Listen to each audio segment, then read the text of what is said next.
This 9-year-old stood up in front of her, I'm guessing this is a school board, and went on an anti-BLM, anti-science rant that really irked me. And it's mostly because these Republicans will complain and complain that the left wants to groom our children, when these Republicans are the ones who are doing the grooming, because this 9-year-old child clearly did not write the speech.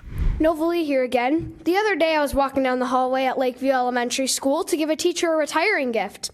I looked up onto the wall and saw a BLM poster and an Amanda Gorman poster. In case you don't know who that chick is, she's some girl who did a poem at Biden's so-called inauguration. I was so mad. I was told 2 weeks ago at this very meeting spot, no politics in school. I believed what you said at this meeting. So at lunch, I went up to my principal to tell him about the BLM poster and that I wanted it down. He said it's not coming down. I was like, yeah, it is, because the school board said on May 25th, no BLM or politics in school. He said, that's weird. They were the ones who made them. I was stunned. When I was here 2 weeks ago, you told us to report any BLM in our schools. Apparently, you know they're in our schools because you made the signs. I said there should be no BLM in schools, period. It does not matter the color you make the posters and the font you use. We all understand the meaning. It is a political message about getting rid of police officers, rioting, burning buildings down while King Governor Welch just sits on his throne and watches. We all know. Changing the font or the color of posters does not change the meaning. I am 9 years old and I know that. You expect me to believe that you did not know what you were doing by making these posters? Come on, people. I do not judge people by the color of their skin. I don't really care what color their hair, skin, or eyes is. I judge by the content or the way they treat me. MLK said, I have a dream that one day my 4 little children will not be judged by the color of their skin, but by the content of their character. That dream has come true. I do not care or look at the color of skin, but you make me think of it. I have Asian, Mexican, white, Chinese, black friends, and I don't care. I like them because some of them make me laugh, some are sweet and kind, sporty, or share the love of God. They are just my friends. You have lied to me, and I am very disappointed in all of you. You cannot even follow your own rules. If you're going to do that, why do we follow any rules we deemed unfit or ridiculous? I'm not following your mask rule anymore then. Get the posters out of our schools. Courage is contagious, so be courageous. The frustrating thing about watching that child speak that way is knowing that her parents were the ones who essentially wrote that speech, or who are informing this child of this ignorance. They're grooming this child to be this ignorant. And this is really indicative of a lot of families out there who are constantly watching Fox News. They're constantly in this conservative bubble on Truth Social maybe. And it is nothing but just a lot of ignorance, hate, and divisive rhetoric. Don't let this kid and these Republicans fool you by quoting Martin Luther King, because that is complete nonsense. You can't go before a school board meeting and complain about there being just a BLM sign in a school and then say, oh, but no, I have friends of all different colors. They make me laugh. And Martin Luther King said, I have a dream.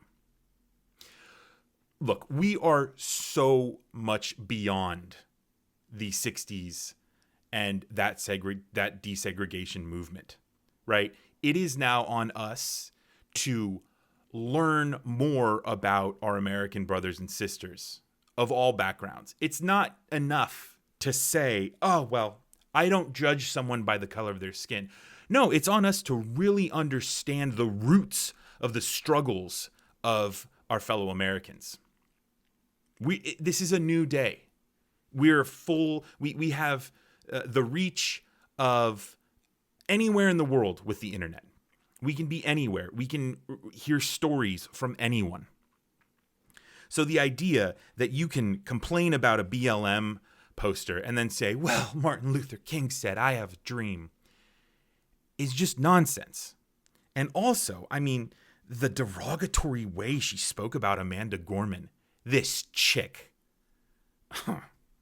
man, this 9-year-old is seriously uninformed. And I feel so bad for her, because if she continues down this path, her life is going to be way more difficult than it would be if she actually took classes on African American history and understood the plight of African Americans in this country, the plight of Asian people in this country, of brown people in this country, even of her fellow white people in this country, the plight of white Americans, white Europeans, from all different countries, because everybody's got a different story and it's all a struggle. And then she claims that she understands the meaning of BLM. It means no police and rioting. Come on. Like, your ignorance is on full display here. And the fact that you're so confident in your ignorance is deeply troubling. Deeply troubling. And you can't use Martin Luther King to somehow say, oh, look, I'm not racist. I have friends of all different colors. I'm not racist. But here, let me complain about a BLM poster in my school. And then, of course, it's like the cherry on top. She says, oh, well, if we're not going to follow rules, then I'm not going to wear masks. It's like, again, stop being ignorant, intolerant, divisive, delusional, and anti-science. Like, these things lead you down a road of really strange thinking, right? If you can't understand other people, where they come from, and you're not understanding science and what we're trying to do with masks, then you're in a lot of trouble. So I feel really bad for this 9-year-old girl. And you know, if there are kids out there whose parents are like this, I mean, obviously there are. My only hope is that they will, in college, take classes that will give them a better understanding of American history and of the plight of their fellow Americans, and a better understanding of what BLM is, right? Because it's not no police and rioting. It's that black people in America are treated by police the same level that everyone else is.